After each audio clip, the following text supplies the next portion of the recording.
Hi guys, welcome to my new blog. তো আজকে আমি লাইফে ফার্স্ট টাইম ফ্লাইট উঠবো, তো খুব এক্সাইটেড আর বুকে ভয়ও রয়েছে। তো চলো ভেতরে, এয়ারপোর্টের ভেতরে যাওয়া যাক। তো এই যে আমার টিকিট। তো চলো, আমি একটু বসলাম, ওয়েট করলাম, কারণ আমাদের ফ্লাইট লেট হয়ে গেছিলো, মানে ডিলে হয়ে গেছিলো। তো অনেকটা ওয়েট করে ফাইনালি আমরা বসলাম। তো এই লেনে বসে আমার সেরকম একটা কিছু ভয় হয়নি গাইস। ভেবেছিলাম খুব ভয় লাগবে, বাট ফার্স্ট টাইম উঠলে যা হয়। তো চলো বাইরের ভিউটা কীরকম, এরকম আমাদের দমদম এয়ারপোর্ট। তো দেখা যাচ্ছে ইন্ডিগোর ফ্লাইট ওই পাশে, আসার সময় ইন্ডিগোতেই আসবো, তো যাওয়ার সময় এটাই পেয়েছি এখন অ্যাভেলেবেল, তো এটাতেই যাব।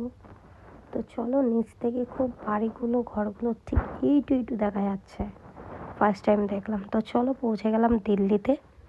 তো দিল্লিতে পৌঁছে দেখো আমার অবস্থাটা কি, মানে ফ্লাইট থেকে নেমে আমার মুখের অবস্থা খুব খারাপ হয়ে গেছে।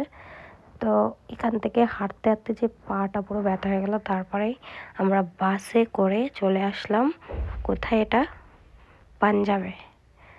তো পাঞ্জাবে চলে এসেছি। তো এখানে পাঞ্জাবের একটা রেস্টুরেন্টে এসেছি, এখানটায় এসে ওয়াশরুমে গেলাম, কিছুক্ষণ দাঁড়িয়ে বসে এখান থেকে বেরোবো। কিন্তু এখানে কিছু দেখাই যাচ্ছে না গাইস, মনে হচ্ছে যত ঠান্ডা সব এখানেই, মানে এখানেই ঠান্ডা, এত ঠান্ডা মানে ভাবা যায় জাস্ট। আর জায়গাটা কিন্তু খুব সুন্দর, দেখো চারিদিকটা, মানে ঠান্ডাও লাগছে আর খুব মজাও হচ্ছে, আমার খুব মজা লাগছিল। তো চলো আবার বাসে ওঠা যাক, কারণ এরপরে একটু পরেই বাস ছেড়ে দেবে, এখানে বেশিক্ষণ দাঁড়ায় না। তাও আমার উঠতে ইচ্ছা করছে না, আমি খুব এক্সাইটেড হয়ে গেছিলাম। তো এতটাই কুয়াশা দেখে, আমি লাইফে ফার্স্ট টাইম এত কুয়াশা দেখেছি গাইস। তো কুয়াশা দেখে আমার খুব ভালো লাগছিলো, দেখছি তবে বাচ্চা আমি কত নাচানাচি করছি। তো চলো এইবারে এর ভিউটা একটু দেখিয়ে দিই তোমাদেরকে কীরকম লাগছে। রেস্টুরেন্টটা কত বড়, এখানে বাস দাঁড় করানোর জন্যে পুরো এরিয়াটা রয়েছে। আর বাসগুলো, এই যে ব্ল্যাক বাসটা আমাদের, তো এই বাসেই উঠবো। আর এই বাসে কিন্তু অনেক কিছু খাবার দাবার দিয়েছিল, সেগুলো হয়তো আমি ব্লগে দেখিয়ে দিয়েছি আমার ফেসবুক পেজে। তো এই যে টার্নার পার করছি, চলো। তো এই পরেই দেখো এই নদীটাকে, জাস্ট কি শান্ত না, খুব সুন্দর। আর এই গ্রিন কালার জলটা, পুরো রং গ্রিন। এখানটায় আমরা কিন্তু এখনো নিচে আছি, বাট কখন যে ওপরে চলে যাব বুঝতেই পারবো না, মানে পাহাড়ের ওপরে এত ডেঞ্জার রাস্তা আমি কোনোদিন লাইফে আগে আসিনি। ফার্স্ট টাইম মানালি যাচ্ছি গাইস, তো একটু তো ভয় লাগবে। তো দেখো আমরা নদীটাকে ক্রস করে কোথায় চলে এসেছি, মানে ওপরে আছি, বুঝতেই পারছো।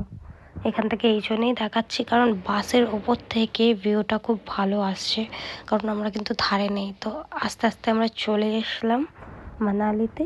তো মানালির এখানে বাস স্টপ রয়েছে কিছু দূর পরেই। তো এখানে আমাদের নামিয়ে দিল, নামিয়ে আমাদের গাড়ি, কিন্তু এই যে হোয়াইট কালারের গাড়ি পেছনে দেখতে পাচ্ছ আমার, তার পেছনের ভিউটা দেখো খুব সুন্দর। আর এখানে কতগুলো বাস দাঁড়িয়ে রয়েছে। তো চলো গাড়িতে ওঠা যাক, উঠে আমাদের হোটেলে পৌঁছাবো। তো হোটেল দেখতে দেখতে চলে আসলো, কত সুন্দর হোটেলের লোকটা, জাস্ট ওয়াও, কত সুন্দর লেগেছে আমার। এই যে আমাদের হোটেলটা, এটা আপনি আপনি দরজা খুলে যাবে গাইস। তো চলো এন্ট্রি করা যাক ভেতরে। ভেতরে এন্ট্রি করে দেখো একটা সুন্দর ভিউ, মানে কি বলবো, অসাধারণ। আর এই হোটেলের একটা ম্যাজিক ছিল যে, মানে যেদিকেই যাও শুধু ভিউ আর ভিউ, মানে উল্টো দিকে সিধা দিকে সব জায়গাতে ভিউ পেয়ে যাবে। এত এত সুন্দর জায়গায়, মানে প্রপার জায়গায় এই হোটেলটা বানিয়েছে, নতুন বানিয়েছে, এটা 1 ইয়ার এখনও হয়নি। তো গাইজ আমরা এসেছি, চলো রুমটাকে আমি দেখিয়ে দিই ভালোভাবে। তো প্রথমেই ওয়াশরুম রয়েছে, তো ওয়াশরুমের মিররটাও খুব সুন্দর। তো পাশেই ছিল, দেখতেই পেলে, হেয়ার ড্রায়ার। তো সব হোটেলেই এখানে হেয়ার ড্রায়ার রয়েছে। তো আমার রুমটা খুব খুব পছন্দ হয়েছে, মানে এতটাই বড় যে শুয়ে বসে খেলে মানে যা খুশি করতে পারো রুমের ভেতরে। তো ব্যালকনির ভিউটা দেখো, কেউ বলবে এত সুন্দর ভিউ একটা ব্যালকনি থেকে পাচ্ছ গাইস। আর দুটো চেয়ার তো এমনি দেওয়াই রয়েছে, বসে বসে তোমরা কফি খাবে আর ভিউ মজা নেবে। আর অবভিয়াসলি আমাকে কেমন লাগছে দেখতে পাচ্ছ, পুরো পাগলির মতন, মানে এত জার্নিং করে এসেছি পুরো একটা ডে, মানে 1 ডে জার্নিং করে আসার পরে আর কীরকম থাকবো আমি।